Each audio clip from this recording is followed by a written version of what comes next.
Les lectures de ce jour nous présentent le livre de Daniel avec 3 jeunes hommes qui sont jetés dans la fournaise ardente par fidélité à Dieu. L'Évangile, quant à lui, dans le chapitre 8 de Saint Jean, nous présente Jésus enseignant auprès de Juifs. Jésus, dans l'Évangile de ce jour, bouscule son auditoire. À mot caché, il reproche à ceux qui l'écoutent d'avoir le diable, le père du mensonge, le prince des ténèbres, pour père. Eux répliquent « Nous avons pour père Abraham », avant de dire « Nous n'avons qu'un seul Dieu, nous n'avons qu'un seul père, c'est Dieu ». Mais à qui donc Jésus s'adresse-t-il ainsi ? À ceux des Juifs qui avaient cru en lui. Qui sont alors ces Juifs qui avaient cru en Jésus ? Tout le chapitre 8 de Saint Jean se déroule dans le temple de Jérusalem, dans la salle du trésor. Jésus y enseigne depuis plusieurs jours.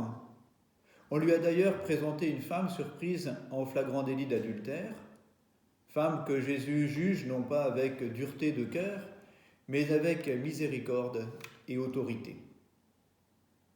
Après avoir pardonné et relevé cette femme qui marchait dans les ténèbres du péché, Jésus a proclamé « Je suis la lumière du monde, celui qui me suit ne marchera pas dans les ténèbres. » S'en était suivi un dialogue autour de l'autorité de Jésus et de la valeur du témoignage qu'il se donne à lui-même pour en attester.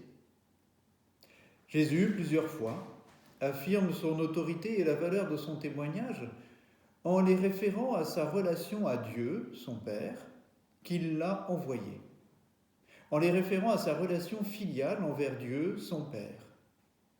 Et c'est en écoutant ces paroles que beaucoup crurent en lui, nous dit l'évangéliste, faisant le lien entre les paroles et les actes de Jésus. C'est à ceux-là que Jésus s'adresse dans notre passage d'aujourd'hui. À ceux qui croient en lui, qui le croient venu de Dieu, qui acceptent de reconnaître la filiation de Jésus envers Dieu. Croient-ils vraiment ? La manière dont Jésus semble les traiter peut laisser à redire, puisqu'il semble les rejeter vers leur Père. Tout commençait bien avec un verset plutôt encourageant. « Si vous demeurez fidèles à ma parole, vous êtes vraiment mes disciples. Alors vous reconnaîtrez la vérité, et la vérité vous rendra libre. » Mais c'est la dureté de cœur de ces Juifs qui avaient cru en lui qui fait que tout part dans les décors. À cause de l'interprétation des paroles de Jésus et d'un enfermement progressif de ces Juifs qui avaient cru en lui dans leur propre certitude.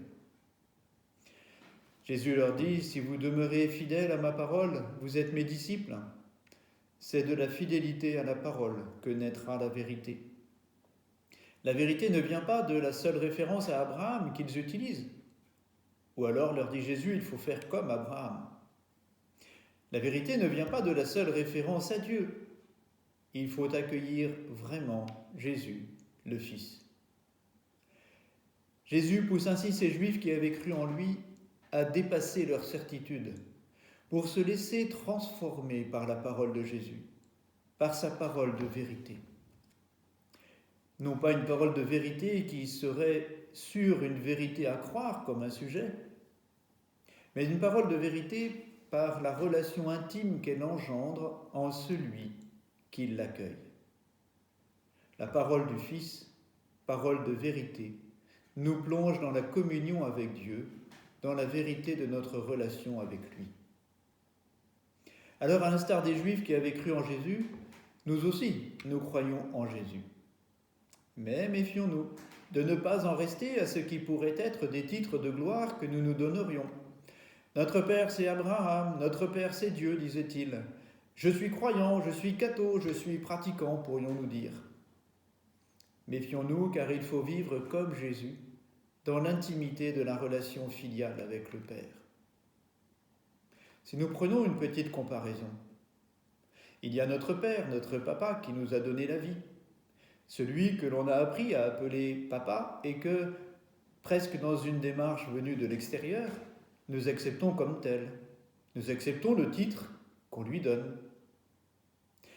Puisque vous me dites que cet homme est mon Père, je vous crois. C'est une démarche qui est encore venant de l'extérieur.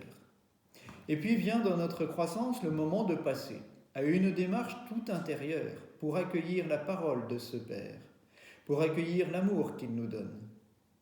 Alors peut surgir une parole personnelle d'adhésion de tout notre être pour l'appeler Papa, Père, dans un sens nouveau, où l'on se reconnaît venir de lui, où l'on reconnaît qu'il est la source de vie et tout l'amour que nous recevons de lui.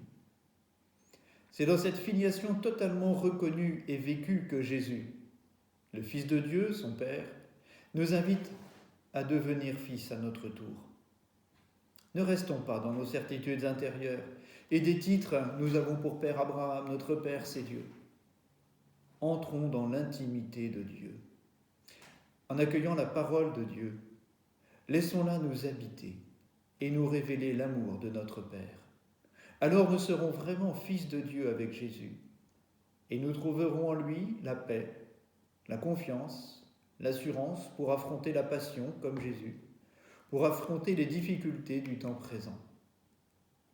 Comme les 3 jeunes hommes du livre de Daniel en première lecture de la messe de ce jour trouvent leur force en Dieu et dans sa fidélité, comme Jésus trouve sa force dans sa filiation avec Dieu son Père, c'est dans notre filiation envers Dieu notre Père, accueillie et vécue, que nous trouverons la force de témoigner de notre foi, même dans l'inquiétude, dans les soucis de ces jours actuels.